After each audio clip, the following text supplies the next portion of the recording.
Bonjour la famille, j'espère que vous allez bien. Sinon de mon côté, ça va parfaitement bien. Chose promise, chose due. Dans la vidéo passée, je vous avais promis une série de vidéos sur cette chaîne vous parlant de l'utilisation de nos couveuses que nous fabriquons nous-mêmes. Donc, dans la vidéo d'aujourd'hui, nous allons parler de l'utilisation de l'une de nos pépites, qui est la couveuse semi-automatique de 12 volts. Je le répète, c'est une couveuse de 12 volts, une couveuse qui se place sur des batteries et une couveuse qui ne consomme pas du tout.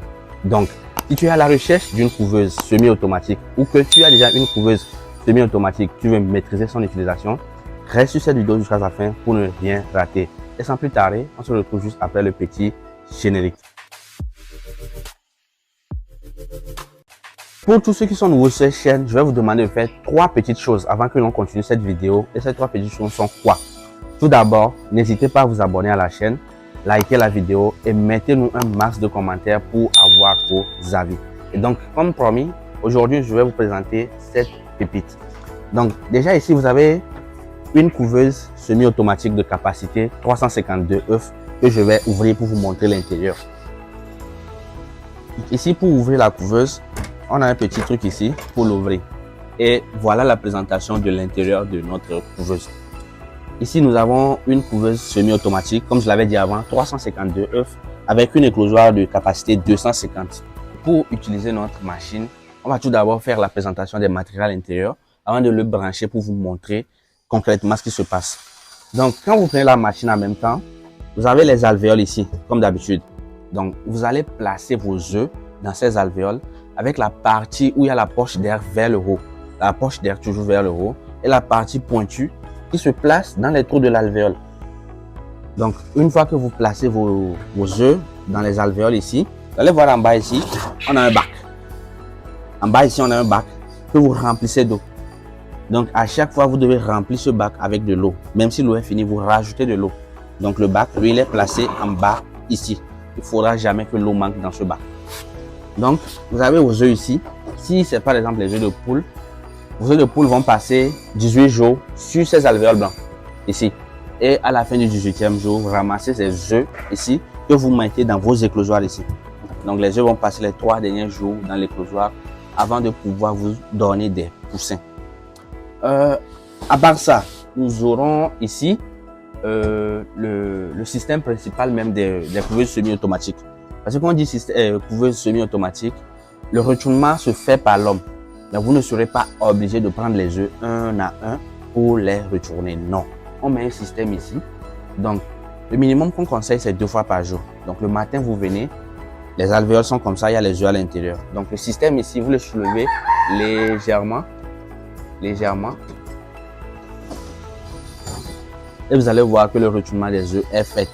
Donc, si vous avez le temps, vous le faites plusieurs fois dans la journée. Mais si vous n'avez pas assez de temps, vous le faites juste 2 fois dans la journée. Vous avez déjà les résultats. Donc, comme ça. Donc, vous voyez, le retournement semi-automatique est tellement simple.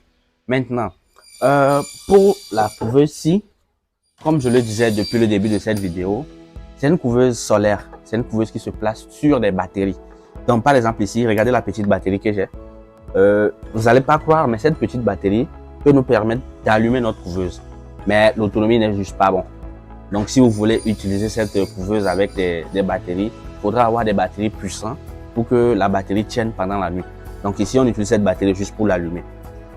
Donc, je vais placer les fils sur les pôles, plus et moins, et puis vous allez voir.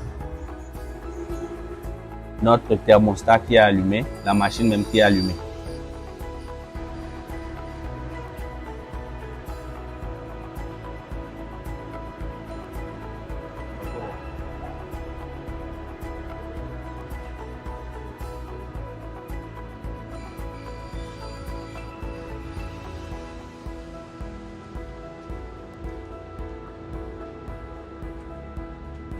Comme je vous l'ai montré ici en même temps, avec une batterie, vous pouvez alimenter la couveuse. Donc, quand vous fournissez la machine, on ne vous le fournit pas avec la batterie. Donc, c'est à vous d'acheter votre batterie ou d'acheter vos panneaux pour pouvoir alimenter la couveuse. Pour tous ceux qui sont intéressés par cette couveuse, n'hésitez pas à nous contacter sur notre numéro pour l'avoir. Donc, ici, nous allons aussi parler de quelques règles pour réussir l'incubation. Parce que très souvent, vous allez voir les gens qui font de graves erreurs avec leur couveuse mais après, ils n'auront pas de bons résultats. Donc, si vous voulez avoir les meilleurs résultats avec une couveuse, qu'est-ce que vous devez faire? Tout d'abord, avant de mettre les œufs, il faut savoir qu'on préchauffe la couveuse. Donc, pour préchauffer la couveuse, vous branchez la couveuse et puis vous la laissez allumer à vide. Vous ne mettez pas d'œufs à l'intérieur. Vous la branchez juste et puis vous la fermez. Le minimum que moi je conseille, c'est 6 heures de temps sans avoir mis des œufs à l'intérieur. Donc, une fois que la couveuse fait ces 6 heures de temps sans l'œuf, là, vous pouvez prendre vos œufs que vous venez introduire dans la couveuse. Et aussi, pour introduire dans la couveuse, il y a une bonne manière de le faire. Il ne faudrait pas ouvrir la couveuse et puis placer les œufs un à un. Non. Vous allez voir que la chaleur qui a été conservée va encore sortir. Donc, lorsque vous faisiez le préchauffage de votre couveuse, ces alvéoles sont toutes sorties de la couveuse. Vous sortez toutes les alvéoles que vous chargez avec les œufs. La couveuse, elle, est préchauffée à vide. Donc, une fois que vous venez l'ouvrir, vous prenez juste votre alvéole que vous venez placer rapidement. Ce qui veut dire que les alvéoles étaient déjà chargées avec les œufs. Donc, vous ouvrez la machine, vous mettez les alvéoles à peine un truc de 1-2 minutes, vous terminez, vous refermez votre couveuse. Là, vous allez voir que la totalité des incubations vont se déclencher en même temps. Vous aurez une éclosion uniforme. Pas 2 aujourd'hui, 3 demain, 4. Non, non, non, non. Vous aurez une éclosion uniforme si vous faites ceci. À part cela, il y a aussi le retournement qui compte beaucoup. Il ne faut pas négliger le retournement. Comme je l'avais dit au début de la vidéo, le minimum c'est 2 fois par jour. Moi, je vous conseille, si vous avez le temps, de le faire plusieurs fois dans la journée. Le résultat sera encore meilleur. À part le retournement, il faudrait aussi vérifier la sonde. Ici, nous avons une sonde dans la machine. Donc, c'est un fil avec un bout parfois métallique et parfois un bout plastique. Donc, il faut surtout éviter que la sonde ne touche les œufs lors de l'incubation. Parce que lorsque votre sonde va toucher l'œuf, cette sonde va travailler pour une seule œuf au lieu de travailler pour la totalité des œufs. Donc, évitez que la sonde ne touche les œufs. À part la sonde, nous avons aussi le fait de venir ouvrir la couveuse à chaque fois de la fermer. Pour éviter cela, on sait que lorsqu'il y a l'éclosion, on est curieux. On est très curieux. On veut voir ce qui se passe. Vous allez voir ici, on a mis une vitre pour vous permettre de voir l'intérieur de la machine lors de l'éclosion. Donc, évitez de venir à chaque fois ouvrir la machine, fermer, ouvrir, fermer. Les œufs auront un choc thermique et vous n'aurez pas un bon taux d'éclosion. À part ça aussi, lors de l'incubation, évitez d'ouvrir. C'est pour cela on a mis le système de retournement à l'extérieur. Donc, vous n'êtes pas obligé d'ouvrir la machine avant de retourner les œufs. Non, la machine, elle est fermée avant de faire le retournement. Voilà à peu près tout ce que j'ai à partager avec vous dans la vidéo d'aujourd'hui. Comme je l'avais dit au début de la vidéo, si vous désirez avoir une couveuse comme telle, n'hésitez pas à nous contacter sur notre numéro pour avoir votre bonheur. Et sans plus tarder, on se dit à la prochaine.